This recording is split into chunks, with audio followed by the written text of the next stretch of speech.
Now today we're moving on to chapter 16 of The Fields of Home by Marita Conlon McKenna. Chapter 16 is called The Visitor. So you might remember that there was trouble with Eilí's husband, John. He had been involved in a fight with the land agent because he had stood up to support his friend, Mr. Hennessy. And Michael, his job is gone. He doesn't have a job anymore because the big house and stables where he worked was burnt down. However, he has been given 2 horses instead of his wages, and he has made his way back to Eilí's house to see them all. Chapter 16 is called The Visitor. To tell the truth, Mary Bridget was glad to be outside and away from the cottage. Ever since the night her father had come home all bruised and cut, it was as if a dark shadow, like a big black crow, had spread its wings and settled itself over them all. So a shadow like a big black crow, that's a phrase using like, and that means it's a simile. It's a comparison. She didn't rightly understand it, and no one had explained it to her, but it had something to do with the landlord and what had happened to old Agnes and the sudden disappearance of the Hennessys. The Hennessys were her friends. It's where she got her cat, or kitten. Her mother and father had changed too. Nowadays they were mostly quiet, as if they were watching and waiting for something to happen. Perhaps, and this is not in the book, but perhaps they're waiting for the police to call after the fight that John was in. Auntie Nano prayed and prayed. Mary Bridget had never seen anyone pray so much. The old lady's lips moved even in her sleep, and Mary Bridget could almost hear the words of a prayer. Jody, even though he was only a small boy, sensed that all was not well and had become cranky and cross, and had her tormented with wanting to play and be distracted. At least outside, with the soft breeze blowing and the white clouds scudding across the sky, they could try and forget about it. "Jody," she shouted, "look at the heron." Her brother's dark curly head turned skywards, and they both watched the huge bird spread its wings and lift its long legs as it flapped to gain more height, flying slowly in a wide circle over their farm. "What's he looking for?" asked Jody. "A fish, a little flap from a fish in the stream or in the lake," she said, wondering if the heron could see them at all. As the bird flew out of sight, Mary Bridget became aware of the gentle clip-clop of a horse close by. She listened, wondering who would be out so near their home at this hour of the day.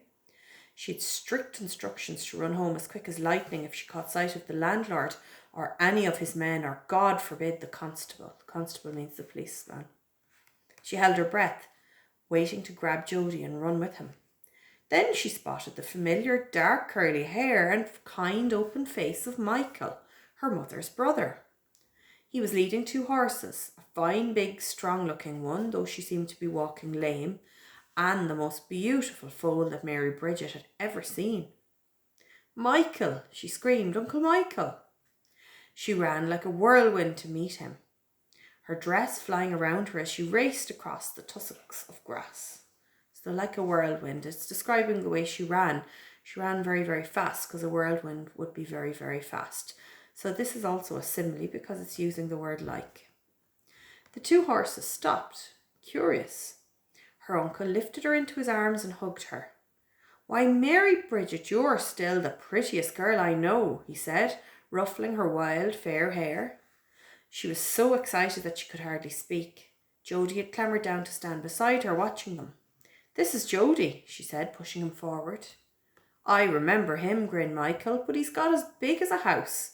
He's so strong I can barely lift him." Jody chuckled, means he laughed, as he was scooped up and hugged too. The little boy tugged at Michael's cap and his uncle gave it to him. "Will you mind that for me, Jody?" he asked. Jody nodded proudly. Nobody had ever let him mind anything before. "How's everybody, Mary Bridget? I'm dying to see them all." Mary Bridget hesitated only for a second or 2, but Michael spotted it. Hesitated means she paused or stopped. His twinkling eyes became serious. "Grand," she mumbled softly, knowing he didn't believe her. "Mammy's a bit sad," she explained, looking down at the dust and stones and mud. She's worried about things, all sorts of things that are going on. Michael replied. Maybe it's just as well I happened to come to see you all then. Who owns the horses? Asked Mary Bridget. I do, pet. They're both mine. Yours? Aye, I know. I can scarce believe it myself. Who gave them to you? Did you buy them? She asked. 'Tis a long story, pet, and the rest of them will want to hear it too. All I'll tell you at the moment is that the mare is called Glengarry and the foal is Morning Boy. Can I ride them, Uncle Michael? Will you teach me? She pleaded. They're not fit to be ridden at the moment, Doty, but I promise to teach you once they're able for it. Mary Bridget nearly jumped with joy. She'd been up on a donkey, but never, ever on a proper horse. Me too, copied Jody, clasping and unclasping his hands with all the excitement. To clasp your hands means to close them. You too, I promise, said their uncle seriously. Mary Bridget knew that Michael was the kind of person who kept promises and wouldn't let you down. She was mighty glad he'd come to visit them. Maybe all her great-grandaunt's prayers had been answered. Nano, Mammy, Daddy, come quick, she began to shout, running on up to the house ahead of him. Mammy, it's Michael. He's come to stay with us. He has horses. And that's the end of chapter 16. We'll be moving on to chapter 17 tomorrow. Thanks for listening.